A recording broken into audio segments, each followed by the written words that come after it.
You think you know what VAR does. Referee makes a call, VAR checks it, decision gets fixed. Simple, right? Wrong. What actually happens inside that room is one of the most misunderstood processes in all of sports.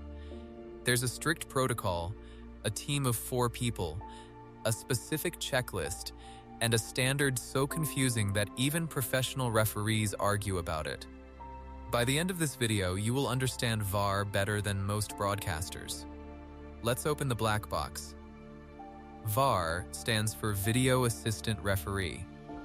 It was officially introduced in 2018, and it is the most significant rule change in football since the back-pass law.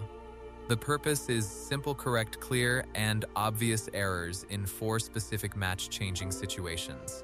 But here's what most people get wrong. VAR does not re-referee the game. It only intervenes when the on-field referee has made a clear mistake. That distinction matters more than you think. The VAR team isn't one person sitting alone in a room. It's 4 people.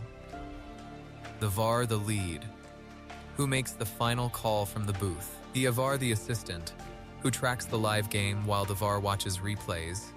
The RO, the replay operator, who finds the right angle and clip in seconds.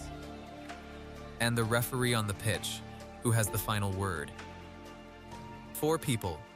One mission: get the call right without slowing the game down.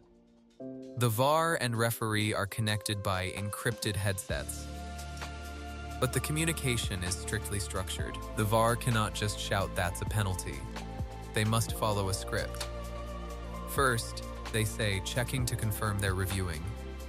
Then they say, "Check complete," with a recommendation, either "no clear and obvious error" or "on-field review recommended." The referee can ask questions, but the VAR never demands. They suggest. The referee decides. When the referee goes to the monitor, the screen shows something very specific. It's not just a random replay. The RO has already selected the best angle and queued it up. The monitor shows a split screen, the incident at full speed on one side and the same angle in slow motion on the other. The referee watches, rewinds if needed, and announces their final decision. This is called the VAR on-field review. Every VAR check follows a mental checklist. Step 1, identify the incident type. Is it a goal, penalty, red card, or mistaken identity? Step 2, establish what the referee called on the pitch. Step 3, review all available angles. Step 4, apply the clear and obvious standard. Step 5, make a recommendation. This checklist exists because without structure, different VARs would make different decisions on the same incident. The checklist creates consistency. Clear and obvious is the most misunderstood phrase in football. Everyone thinks it means, was it wrong?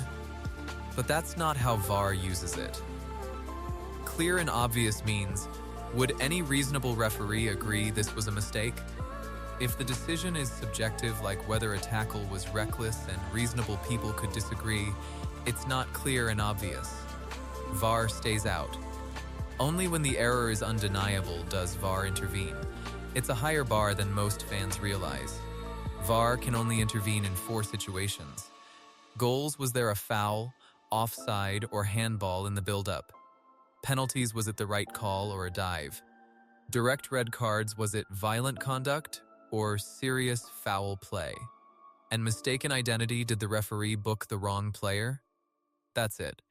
Everything else, corners, free kicks, throw-ins, yellow cards, VAR cannot touch. This is called the 4 reviewable match-changing incidents. VAR has hard limits. It cannot review second yellow cards; those remain the referee's judgment call. It cannot review free kicks or corners; those aren't match-changing enough. It cannot intervene in subjective offside calls where the attacker and defender are close, only clear offside. And crucially, VAR cannot restart play. If the ball has been reset, the moment is gone. The window for review is narrow, usually about 20 seconds before play restarts. Every incident goes through a silent check. The VAR reviews it in real time while play continues. If no error is found, the referee gets a quiet check complete. Play on. The game never stops. But if the VAR spots a clear error, the process changes. The VAR tells the referee to stop play or wait for a break, then recommends an on-field review. The referee goes to the monitor, watches, and either confirms or changes their call. How long does VAR actually take? The average silent check is 12 seconds. Most checks never interrupt play, but when an offer happens, it takes about 60 seconds from the moment play stops to the final decision. Some take 30 seconds. Others take 2 minutes. The longest VAR review in World Cup history was almost 5 minutes, an offside check that required millimeter precision lines. The goal was disallowed. The debate lasted much longer. Fans always scream, "Just check the screen." But decisions take time for real reasons. First, the RO has to find the correct angle among 12 to 28 camera feeds. Second, the VAR must walk through the 5-step checklist. Third, the communication protocol requires structured phrases. Fourth, the referee needs time to process what they see on the monitor. Fifth, if the angle isn't clear, they have to check another. Each step adds seconds. It adds up. VAR has made high-profile mistakes. The 2019 Champions League system failure, where VAR couldn't check a crucial goal because the communication system crashed. The offside line drawn on the wrong frame in the Premier League. The penalty that was reviewed for 3 minutes and still got the wrong call. These failures usually come from 3 problems: technology glitches, human error in selecting the wrong angle, or misunderstanding the clear and obvious standard. Referees don't just show up and do VAR. They train in a VAR simulator, a full mock booth with real cameras, real match footage from past games, and pressure scenarios. They practice the communication protocol hundreds of times. They train with a live VAR and RO. They watch real incidents and make decisions under time pressure. Most referees spend 2 to 3 years training before they're certified to work VAR in a major competition. VAR is only as good as its cameras. Most stadiums have 12 to 28 cameras, but some angles might be blocked by players' bodies. Slow motion can make tackles look worse than they actually are. The frame rate limits offside checks if the ball is played between frames. The freeze frame might be milliseconds off. And pitch-level cameras can distort depth perception. A tackle that looks dangerous from one angle looks clean from another. For the 2026 World Cup, FIFA is rolling out semi-automated offside technology. Instead of VARs drawing lines manually, AI will track player limbs in real time using 12 dedicated tracking cameras. The system generates a 3D skeleton of every player and instantly knows when a pass is played. Expected decision time, under 30 seconds. FIFA is also testing a VAR-lite system for smaller tournaments and better communication between VAR hubs across host cities.